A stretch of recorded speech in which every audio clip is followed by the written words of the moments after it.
মানুষ চেনা কিন্তু বড় দায়, কারণ কাউকে আমরা অন ক্যামেরায় অতটুকু সময় দেখে একেবারেই কিন্তু চিনতে পারি না। আমরা চিনতে পেরেছিলাম কি, গামলাকে 5 বছর ধরে ব্লগে দেখেছি একটা শান্ত শিষ্ট নম্র মিষ্টি একটা গ্রাম্য গৃহবধূ হিসেবে দেখেছিলাম, কিন্তু ওর ভেতরে যে এই রূপ রয়েছে আমরা কি জেনেছিলাম, আমরা কি চিনেছিলাম? সেরকমই কাউকে, যে কোনো মানুষকে জাজ করা যায় না শুধুমাত্র কিন্তু ভিডিও দেখে, তবু আমাদের জাজ করতে হয়। অনেক সময় সেই বিচারটা কিন্তু ভুলও হতে পারে। তো চলো, কেন বলছি এ কথা, কি ব্যাপার, তার আগে বলি সবাই নিশ্চয়ই সবাই খুব ভালো আছো, আমিও ভালো আছি। আরও একটা নতুন ভিডিওতে তোমাদের সকলকে জানাই স্বাগত। এই যে আজকে সন্দীপের ব্যাপারটা নিয়ে হচ্ছে, সন্দীপ গামলার ব্যাপারটা নিয়ে হচ্ছে, তার আগে ম্যান্ডি স্যান্ডির ব্যাপারটা নিয়ে হয়েছে। তো সন্দীপ গামলার ব্যাপারটা নিয়ে অনেকেই বলছে নাটক নাটক নাটক। কিছু কিছু জিনিস বাইরে থেকে খবর আসছে যে হ্যাঁ এটা ওদের নাটক।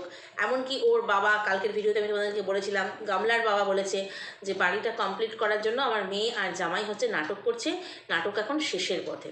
তো এটা যাকেই বলুক বা যার কাছেই বলুক, সে কিন্তু ওয়াইটিতে এসে সেটা সমস্ত ফাঁস করে দিয়েছে। তো এবারে হচ্ছে দেখো, নাটক নাটক নাটক শুনছি, কিন্তু এতগুলো মানুষ ওদের নাটকে কি জড়িয়ে থাকবে? এই যে বাসের ভিডিওটা, উদিত্য কি ওর সঙ্গে যাবে? তো অনেকে বলেছে যে হ্যাঁ, যেহেতু অনেক দিনের বন্ধু, ছোটোবেলার বন্ধু, পারিশ্রমিক পেয়ে ওর সঙ্গে এইরকম নাটক করছে। কি জানি, তবে পারিশ্রমিক পেয়ে নাটক করলে ওইখানেই নাটকের সমাপ্তি। কিন্তু এই যে বাসের ভিডিওটা, এই যে ভ্যালেন্টাইন্স ডে, এগুলো এত কিছু নাটক করবে? ভিডিও সেদিন না করলেই তো মিটে যায়। আর বাসের ভিডিওটা তো ও শেয়ার করেনি, একজন পাবলিক শেয়ার করেছে। তো এখানে অনেক মানে কি বলো, ধোঁয়াশা সৃষ্টি হয়ে যাচ্ছে। তো এখন আবার নতুন করে ধোঁয়াশা হয়েছে এই সীমাদিকে নিয়ে। সীমাদি নাকি গামলাকে ফোন করে বলেছে আমাকে ক্ষমা করো, আমি আর তোমার নামে খারাপ কথা বলবো না, আমি তোমাকে নিয়ে আর ভিডিও করব না, হ্যান ত্যান। এগুলো আমরা কার কাছ থেকে শুনতে পেয়েছি? না, দালালের মুখ থেকে শুনতে পেয়েছি। তো এই একটা সময় সীমাদিকে আমরা দেখেছি যে আর কোনো ব্লগার বা ক্রিয়েটার বা যাই বলো, কন্ট্রোভার্সি ক্রিয়েটার সন্দীপদের পাশে না থাকলেও সেই দুঃসময়ে কিন্তু একদম সীমাদি কিন্তু পাশে ছিল। তবে আমার যেটা নিজস্ব ধারণা, আমার মনে হয় না উনি পাল্টি খেয়ে এইভাবে ওকে ফোন করেছে, মানে গামলাকে ফোন করেছে। কিন্তু যেহেতু গামলার দিদি বলছে, তো সেহেতু আমাদের মেনে নিতে হবে, কারণ গামলার দিদি অনেক সময় এমন কথা বলে যেটা গামলাই বলাতে চায়। তাহলে কি এটাও গামলাই বলাতে চাইছে যে দেখো আমাদের মধ্যে সেটিং ফিটিং সব হয়ে গেছে, এই ব্যাপার? আসলে সত্যি কোনটা, ওই যে বললাম, ভিডিও দেখে কিন্তু জাজ করা যায় না। এবারে হচ্ছে তোমার অবশ্যই সীমাদি ক্লিয়ার করেছে, সেটা আমরা দেখেছি, সীমাদি ক্লিয়ার করেছে, কিন্তু প্রমাণ আছে, সবাই বলছে প্রমাণ আছে, দালাল বলে প্রমাণ আছে, সীমাদি বলে প্রমাণ আছে। তো এমন কথাও শোনা গেল যে গামলা নাকি বলেছে হয় আমাকে মিউচুয়াল ডিভোর্স দিতে হবে, না হলে আমাকে সিঁদুর পরিয়ে বাড়িতে নিয়ে গিয়ে শ্মশান মানে বিয়ে করে নিয়ে যেতে হবে, মানে সন্দীপকে। এইরকম নাকি সন্দীপকে দুটো শর্ত দিয়েছে গামলা। সন্দীপকে দেওয়া দুটো শর্ত, সন্দীপ কোনটা মানবে? হয় ওকে মিউচুয়াল ডিভোর্স দিয়ে তাড়াতাড়ি ব্যাপারটা সব মিটিয়ে ফেলতে হবে, আর দ্বিতীয়ত না হয় গামলা আর কোনো রকম অন্য কোনো ডিভোর্সে যাবে না, মিউচুয়াল ডিভোর্স ছাড়া ডিভোর্সের ব্যাপারটাকে পুরো লেন্দি করবে না। তো সেই কারণে হচ্ছে গামলাকে নাকি সিঁদুর পরিয়ে সসম্মানে আবার নাকি বাতকুল্লায় নিয়ে যেতে হবে। তো এই হচ্ছে শর্ত। এবার সন্দীপ শর্ত মানবে কি মানবে না? অনেকে বলছে নাটকের এন্ডিংটা নাকি এভাবেই হবে, সেই জন্যই গামলা হঠাৎ বেঁকে বসলো যে আমি ডিভোর্স দেবো না। অ্যাকচুয়ালি ব্যাপারটা হচ্ছে, আমরা দেখো যে ভিডিওটা আমরা দেখি, যারই ভিডিও দেখি, যে কোনো ব্লগারেরই দেখি, 15 মিনিট 20 মিনিট, বাই খুব বেশি হলে আধা ঘন্টা, মানে আধ ঘন্টা, তার বেশি কিন্তু আমরা দেখতে পাই না। এর মধ্যে থাকে এডিটিং, এর মধ্যে থাকে অনেক কাট ছাট ব্যাপার থাকে। তো সেখান থেকে আমরা বুঝতে পারি না কোনটা সত্যি কোনটা মিথ্যে। কিন্তু এখানে যখন এতগুলো মানুষ জড়িয়ে আছে, এদিকে ধরো এর দালাল দিদি, পর্দি ছর্দি, এর সব বিভিন্ন দিদি, আবার ওদিকে হচ্ছে সীমাদি জড়িয়ে আছে, সেখানে নাটক বলে মানতে সত্যিই মনটা চায় না। মনে হচ্ছে এটা সত্যি, সন্দীপ সত্যিই ঠকেছে। তো এখানে একটা জিনিস আমি এই যে রিলেট করতে পারছি না, একটা হচ্ছে সীমাদি নাকি ফোন করেছে, আমার মনে হয় ফোন করাকরির ব্যাপারটাই হয়নি, আমার যেটা মনে হয়। আর নতুবা হচ্ছে গামলা উস্কে এই দালালকে বলতে বলেছে, মানে এই তোমাদের ঘোড়ামুখী দালালকে বলতে বলেছে যে এই কথাগুলো বলো, তাহলে একটুখানি আবার কন্ট্রোভার্সি জেগে উঠবে, সবার মধ্যেই জেগে উঠবে। তো আমার তখন ভিউজের দরকার, তো এইরকম একটা ব্যাপার আর কি। তো যাই হোক, আমার একটাই কথা, যদি সীমাদির নামে এত বড় অ্যালিগেশন আসে, আমার মনে হয় ওই উনি বলছে যে কল রেকর্ড আছে, কল রেকর্ড আছে, কল রেকর্ডটা সবার সামনে, প্রত্যেকের দাবি, প্রত্যেক ভিউয়ার্সদেরও দাবি যে কে সত্যি, সীমাদি সত্যি, গামলা সত্যি, না দালাল সত্যি, কে সত্যি, কার বুদ্ধি, কি হচ্ছে, সবটার একটাই প্রমাণ, বেশি না কপচিয়ে ওই তোমার কল রেকর্ডিং বা যে প্রমাণ আছে বলেছে, সেই প্রমাণটা কিন্তু ইউটিউবে পেশ করা। কারণ অনেকেই বলবে ইউটিউবটা কি কোর্ট, কিন্তু দেখো কোর্টে যা যা পেশ করা হয় ইউটিউবেও কিন্তু সেই সমস্ত প্রমাণ সমস্ত পেশ করা হয়। ইউটিউবেও কিন্তু যুক্তি দিয়ে এইভাবে বলে ক্রিয়েটাররা। তাহলে এত কিছু যখন প্রমাণ দেখানো হচ্ছে, তাহলে এই প্রমাণটা কেন ইউটিউবে পেশ করা হবে না বা ইউটিউবে দেখানো হবে না, যে দেখো আমাদের মধ্যে এই কথা যদি হয়ে থাকে, এই কথা হয়েছে। এটা নয় যে আমি ক্ষমা চেয়েছি আর ভিডিও করবো না, তোমার সম্বন্ধে খারাপ কথা বলবো না, সেই জন্য নাকি বাতকুল্লা যাওয়া বন্ধ করে দিয়েছে। তো সত্যি কথা বলতে মানুষের মন কখন কি হয় আমরা বলতে পারবো না। কারণ দেখো এই যে তোমার গামলা 5 বছর এত সুখে সংসার করার পরেও কিন্তু মনটা রকেটের মতন অন্যদিকে ঘুরে গেল। বলে না মনের গতি হচ্ছে সবচেয়ে বেশি, রকেটের থেকেও নাকি মনের গতি সবচেয়ে বেশি। মানে কখন যে কিভাবে কে মুভ অন করে বোঝা যায় না। তো সেই কারণেই এত কথা না হয়ে, এত কিছু না হয়ে, এত কন্ট্রোভার্সি এটা নিয়ে না হয়ে মনে হয় প্রমাণটা দিয়ে দেওয়া উচিত।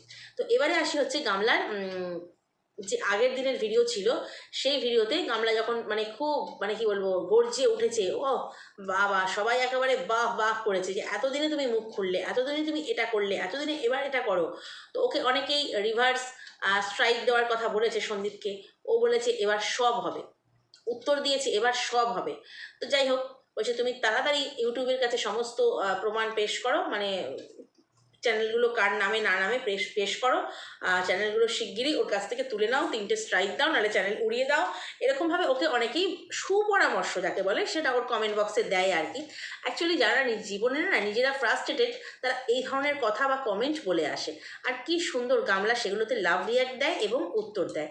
তো বললো এখন সব হবে, ভালো কথা। তো ওখানে একজন মানে কি বলবো ভিউয়ার্স কমেন্ট করেছে তুমি কখন কি করে ফেলো, মানে এখানে কথাটা ভালো করে বুঝবে, কখন কি করে ফেলো শব্দে আমি কি বলতে চাইছি, এখানে তো সবটা খুলে বলা যায় না। তো তুমি কখন কি করে ফেলো, সেই জন্য তুমি প্রতিদিনের কাহিনী বা তোমাকে যে এইভাবে অপমান করছে কে না, কিমা এবং ফন্দীপ, এই দুজনের নাম এইভাবে লেখা রয়েছে, কিমা এবং ফন্দীপ যে এভাবে অপমান করছে, ওদের সমস্ত কথা তুমি একটা কাগজে বা ডায়েরিতে লিখে রেখে যাও। যদি তুমি কিছু করে ফেলো তাহলে ওরা ফেঁসে যাবে। তো একটা কথা বলি, এখানে কিছু করে ফেলার কথা অর্থে আমরা সবাই বুঝতে পারছি কি বলতে চাইছে। তো গামলা সেখানে কিন্তু লাভ রিয়াক্ট দিয়েছে, অর্থাৎ সহমত পোষণ করেছে। অর্থাৎ কিমা এবং ফন্দীপকে, ওর ভাষাতে কিমা এবং ফন্দীপকে কিন্তু যেভাবেই হোক ফাঁসাতে হবে।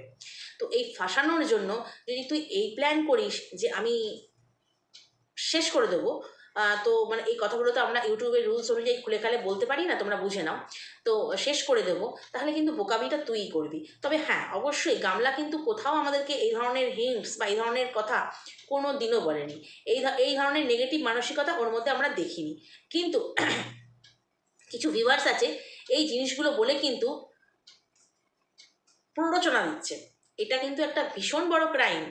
এই যে ঠেলে দেওয়া, প্ররোচনা দেওয়া, এই জিনিসগুলো করবার জন্য বাধ্য করা, যে তুমি যদি কিছু করে ফেলো, তুমি যদি তোমার বলা যায় না তুমি কিছু করে ফেলতে পারো, তাহলে এগুলো লিখে রেখে করবে, লিখে দিনের পর দিন লিখতে থাকো, তারপরে তুমি করো। মানে এই জিনিসগুলো, এই সুচিন্তিত পরামর্শগুলো কে দেয়, কারা দেয়? আসলে যারা গামলার ক্ষতি চায় তারাই দেয়। আমরা কি কোনোদিন এই কথাগুলো বলেছি? আমরা যে গামলার বিরুদ্ধে যে গামলা বলি, অমুক বলি, ওভাবে বডি শেমিং করা, ও বুঝতেই পারে না যে মানুষগুলো আমাকে এইভাবে বলে সেই মানুষগুলো আখেরে আমার ভালো চায়। কারণ ওকে প্রত্যেকটা মানুষ বলে যে তুমি বেরিয়ে এসছো ফন্দীপের কাছ থেকে বা সন্দীপের কাছ থেকে বেরিয়ে এসেছো, ভালো কথা, তুমি নিজের মতো করে বাঁচো, তুমি ভালোভাবে নিজের মতো করে বাঁচো, নিজের পায়ে দাঁড়াও, তুমি আরেকটা সম্পর্কে জড়িও না। কেন বলে? কারণ যার সাথে সম্পর্কে জড়াতে গেছে বা জড়িয়েছে সে মানুষটি যে ভালো নয়। ওকে বারবার সাবধান করে, ও ভালো থাকুক এটা সবাই কিন্তু চায়। কিন্তু এই যে ভিউয়ার্সরা যারা সবসময় ওকে উৎসাহ দিচ্ছে, ওকে কি বলবো ইন্সপিরেশন দিচ্ছে, তারা কিসের ইন্সপিরেশন দিচ্ছে? তুমি যদি কিছু করে ফেলো, অর্থাৎ তাকে প্ররোচনা দিচ্ছে। এটা যে কত বড় একটা ক্রাইম, ওপেন মানে সোশ্যাল মিডিয়াতে ওপেন কমেন্ট বক্সে প্রত্যেকে দেখতে পাচ্ছে, তাহলে তুমি লিখে লিখে রাখো সব, তারপরে তুমি এই জিনিসটা করো। ছি, মানে এদের মানসিকতাকে না ধিক্কার জানাই। একজনকে শাস্তি দেওয়ার জন্য বা এই দুজনকে শাস্তি দেওয়ার জন্য, অর্থাৎ কিমা বা ফন্দীপ ওদের ভাষাতে, এদেরকে শাস্তি দেওয়ার জন্য একটা প্রাণ চলে যাক অসুবিধে নেই, তবু জিততে হবে না, তবু জিততে হবে। কারণ আমাদের দলাদলি ভাগ হয়ে গেছে। ভাবো তো একটা সময় যখন আমরা ওদের ভিডিও দেখতাম, আমরা কিন্তু দুজনকেই ভালোবাসতাম, সন্দীপকেও যেমন ভালোবাসতাম এই গামলাকেও কিন্তু ভালোবাসতাম। কিন্তু যখন এই গামলার এই পরকীয়ার কীর্তি কাহিনী হলো, দুটো দল কিন্তু ভাগ হয়ে গেল। তার মানে এই নয়, দুটো দল ভাগ হয়ে গেল মানে এই নয় যে গামলার ক্ষতি হোক, গামলা শেষ হয়ে যাক, এটা আমরা চাই, কখনোই না। ভাগ হয়ে গেল কেন? কেউ পরকীয়ার বিরুদ্ধে, কেউ পরকীয়ার সপক্ষে আছে, কেউ বিপক্ষে, কেউ সপক্ষে, সেই হিসেবে কিন্তু ভাগ হয়েছে।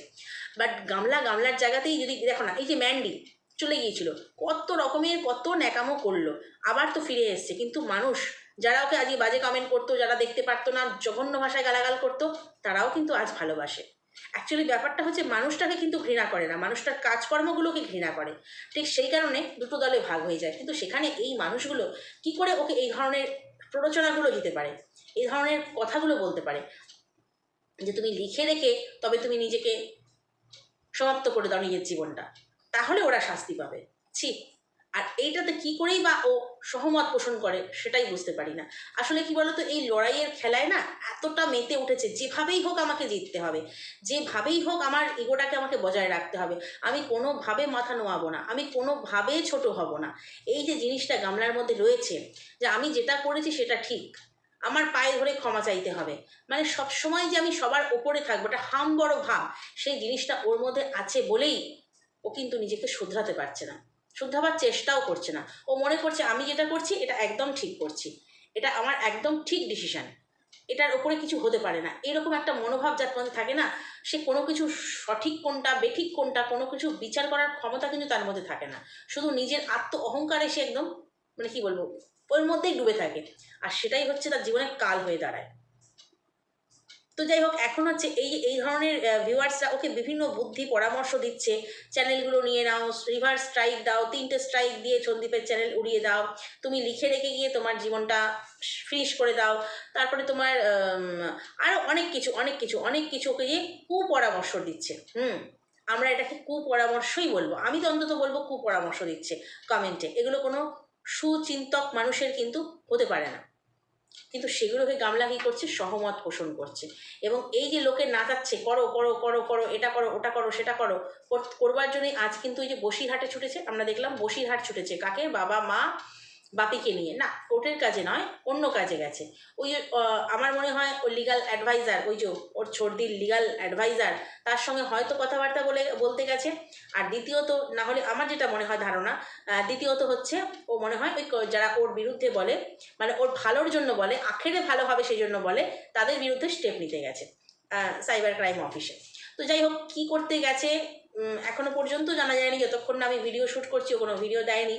হয়তো বা এই ভিডিওটা যখন যাবে তখন হয়তো অলরেডি ও ভিডিওতে বলে দেবে। কিন্তু আমার আগে থেকে মতামত যেটা, দেখবো সেটা মেলে কিনা, যে এই দুটো জায়গার মধ্যে একটা জায়গায় হয়তো ও গেছে।